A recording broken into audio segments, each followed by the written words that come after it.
अस्सलाम वालेकुम रहमतुल्लाहि वबरकातुहू। कैसी है मेरी यूट्यूब फैमिली? अल्हम्दुलिल्लाह आप लोग खैरियत और आफ़ियत से होगे अल्हम्दुलिल्लाह। आज मैं आपको अच्छी बात बताऊंगी।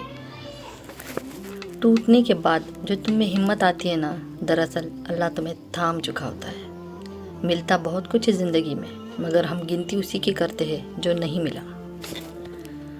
लोगों की नज़र में खामोशी आना है, अल्लाह की नज़र में खामोशी सब्र है। लोग बद्दुआ से तो डरते हैं, लेकिन अपने आमाल से नहीं। दुनिया में ऐसा कुछ नहीं जो दुआ से मिलता ना हो।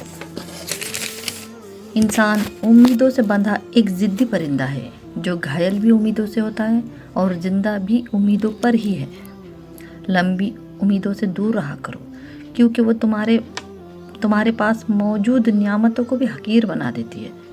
अगर कोई तुमसे भलाई की उम्मीद रखे तो उसे मायूस मत करो, क्योंकि लोगों की ज़रूरत का तुमसे वाबस्ता होना तुम पर अल्लाह का ख़ास करम है। जिसकी उम्मीदें अल्लाह के साथ होना वो नाकाम नहीं होता। नाकाम तो वो होता है जिसकी उम्मीदें दुनिया वालों से वाबस्ता हो। उम्मीद का दामन कभी मत छोड़ो। मौजज़े तो किसी भी वक्त हो सकते हैं। हमेशा अपने रब से पुरुम्मीद रहना, क्योंकि इस पूरी कायनात में जितना जल्दी रब राज़ी होता है ना, उतनी जल्दी कोई चीज़ राज़ी नहीं होता।